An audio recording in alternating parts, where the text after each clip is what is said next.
ప్రేమ కోసం కొందరు రాజ్యాలు రాసిచ్చారు, మరికొందరు ప్రేమ గుర్తుకు తాజ్ మహల్ లాంటి కట్టడాలు కట్టించారు.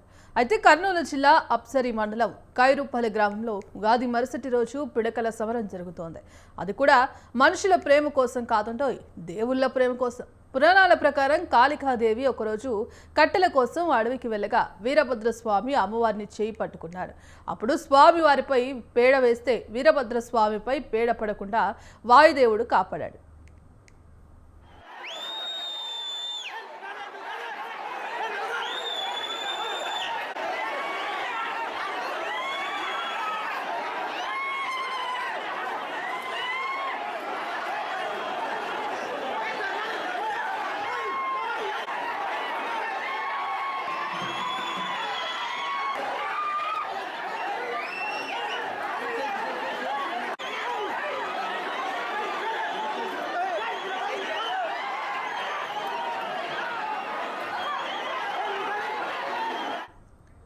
ఆగ్రహించిన అమ్మవారు ఊరిలోకి రా, మా వాళ్లతో దాడి చేస్తా అని చెప్పింది. భయపడిన వీరభద్రస్వామి ఊర్లోకి రాకుండా అడవిలోనే ఉండిపోయాడు. కొందరు పెద్దలు నచ్చజెప్పడంతో వీరభద్రస్వామి ఊర్లోకి వచ్చాడు. అప్పుడు రెండు వర్గాల మధ్య పరస్పర దాడి జరిగింది. అనంతరం వీరభద్రస్వామి ప్రేమను అర్థం చేసుకున్న పెద్దలు కాళికాదేవిని ఇచ్చి వివాహం చేశారు. అప్పటి నుంచి ప్రతి ఏటా ఈ పిడకల సమరం చేసుకోవడం ఆనవాయితీగా వస్తోంది.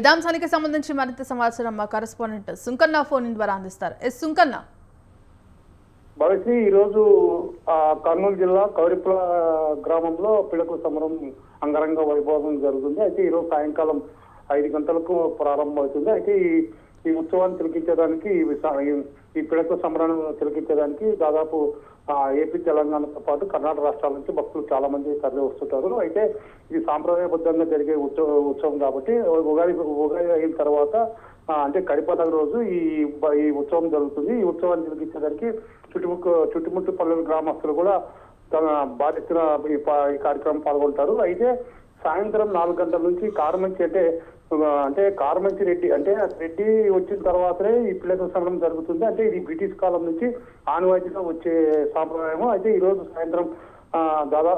సాయంత్రం కారమంచి రెడ్డి గుర్రం పైన కౌరిపు గ్రామాన్ని చేరుకుంటారు.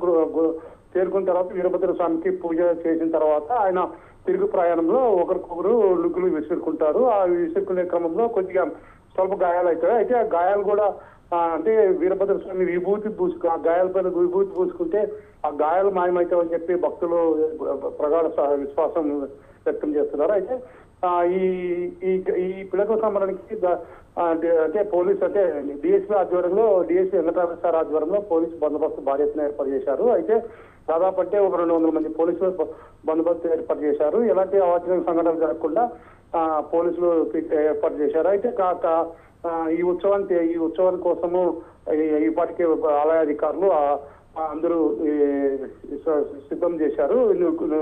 పిడకలు అన్ని అంటే ఆల్రెడీ భక్తులు మొక్కు తీసుకునేదానికి ఒక్కో భక్తులు దాదాపు బండిలో ద్వారా పిడకలు దేవుడికి సమర్పిస్తారు. ఆ పిడకలు వీరభద్ర స్వామి సైడ్ ఒకవైపు, కాళికాదేవి సైడ్ కొంతమంది విడిపోయి ఒకరికొకరు విసురుకుంటారు. లాస్ట్కి పిడకల సమరం ముగిసిన వెంటనే ఇది కళ్యాణోత్సవం జరుగుతుంది. అయితే ఈ పిడకల సమరానికి భారీ ఎత్తున పోలీసు బందోబస్తు ఏర్పాటు చేశారు. Right, thank you Sunkanna.